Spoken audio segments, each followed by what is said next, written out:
Hello YouTube, perkenalkan saya Hanif dari Dermatologi FKUNS. Kali ini saya akan menjelaskan tentang psoriasis pustulosa generalisata.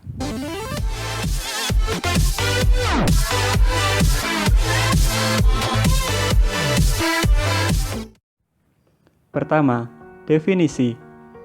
Psoriasis didefinisikan sebagai penyakit kulit yang bersifat kronik residif akibat adanya percepatan pertukaran sel-sel epidermis sehingga terjadi penggantian kulit epidermis atau keratenisasi yang lebih cepat dari biasanya. Penyakit ini ditandai dengan adanya bercak-bercak eritem berbatas tegas dengan skuama kasar, berlapis, dan transparan, yang disertai fenomena tetesan lilin, Auspit, dan Koppner. Epidemiologi. Psoriasis diderita oleh 2-3% dari seluruh populasi di dunia, dengan prevalensi lebih tinggi pada orang kulit putih. Di Eropa, prevalensinya sebanyak 3-7%, di Amerika sebanyak 1-2%, dan di Asia hanya sekitar 0,4%. Psoriasis ini dapat diderita oleh semua usia, tetapi jarang didapatkan pada anak usia kurang dari 10 tahun. Diduga ada keterkaitan HLA-CW6 dengan munculnya psoriasis pada onset muda dan riwayat keluarga. Klasifikasi. Psoriasis diklasifikasikan menjadi beberapa bentuk klinis, antara lain psoriasis vulgaris, psoriasis gutata, psoriasis flexura, psoriasis seborrheic, erythroderma psoriatik, dan psoriasis pustulosa. Etiologi dan patogenesis.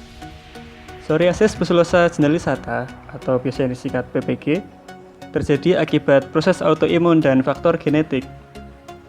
Defek genetik pada psoriasis dapat diekspresikan pada salah satu dari ketiga jenis sel, yakni limfosit, sel APC, maupun sel keratinosit. Pada lesi psoriasis terdapat peningkatan produksi dari 17 sitokin yang menyebabkan turnover time dari epidermis menjadi lebih cepat, yakni hanya sekitar 3-4 hari dibandingkan kulit normal yang umumnya 28 hari. Versi psoriasis yang matang umumnya banyak terdapat sebukan limfosit pada dermis yang terutama terdiri dari limfosit CD4, sedangkan pada lesi baru umumnya didominasi oleh limfosit CD8.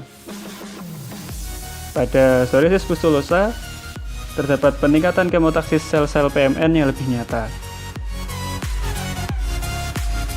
Psoriasis dapat dicetuskan oleh beberapa faktor, antara lain adalah penghentian kortikosteroid. Selain itu juga disebabkan oleh stres emosional, infeksi bakteri dan virus, trauma, gangguan metabolik, kehamilan, sinar matahari, alkohol, merokok, hipokalsemi, sampai dengan idiopatik. Kemudian, manifestasi klinis. Psoriasis pustulosa generalisata ditandai dengan munculnya pustul steril di permukaan kulit. Onsetnya dapat subakut, akut maupun mendadak, berulang, dan kambuh-kambuhan. Gejala PPG akut dapat berupa nyeri, hiperalgesi, yang disertai gejala umum berupa demam, pusing, menggigil, malaise, nausea, serta anoreksia. Pustulnya bersifat superficial dan steril, ukurannya 2-3 mm, tersebar di seluruh tubuh.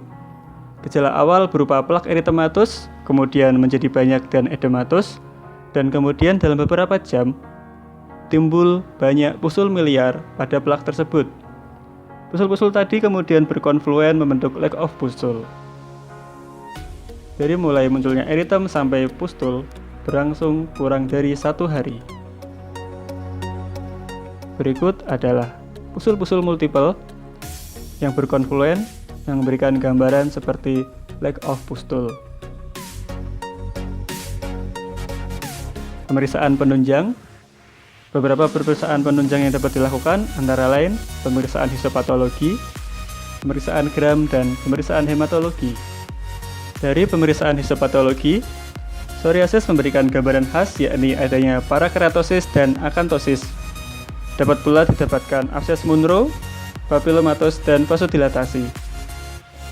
Yang cukup patognomonik adalah didapatkan Cockroach kongiform pustul, yaitu akumulasi neutrofil di bawah stratum corneum. Dari pemeriksaan gram, tidak didapatkan bakteri gram positif maupun negatif karena pusul PPG merupakan pusul yang steril. Pemeriksaan hematologi akan didapatkan leukositosis dan peningkatan LED. Diagnosis banding, psoriasis pustulosa generalisata dapat didede dengan pustular exanthematus generalisata akut, subcorneal pustular dermatosis, atau psoriasis pustulosa exanthematosa. Kemudian, untuk terapi, pasien PPG harus diperlakukan sama dengan pasien TEN ataupun pasien dengan luka bakar luas. Pasien PPG harus menjalani tirah baring dan dirawat di basal khusus, serta mendapatkan terapi topikal, sistemik, dan suportif. Terapi sitostaktika sistemik pilihan pertama adalah derivat vitamin A acitretin, kemudian siklosporin dan methotrexate. Indikasi pemberian sitostaktika adalah pada psoriasis vulgaris luas, psoriasis pustulosa, psoriasis artritis dengan lesi kulit, dan erythroderma karena psoriasis. Dapat pula diberikan pada psoriasis yang sulit terkontrol dengan obat standar.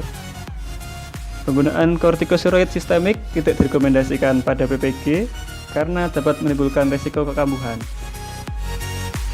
Terapi suportif untuk PPG antara lain rehidrasi, antibiotik intravena, serta pemantauan suhu. Pengobatan topikal yang dapat diberikan adalah preparater 2-5%, kortikosteroid, ditranol, kalsipitrol, tazarotene, serta emolien. Pilihan terapi lain yang masih dikembangkan adalah terapi hormon berupa inhibitor TNF-alpha, misalnya infliximab. Infliximab ini memiliki karakteristik mirip siklosporin, yakni onsetnya cepat, sehingga efektivitas klinisnya lebih mudah tercapai. Berikut daftar pustaka yang digunakan. Terima kasih. Bila ada salah kata, kami mohon maaf. Semoga bermanfaat.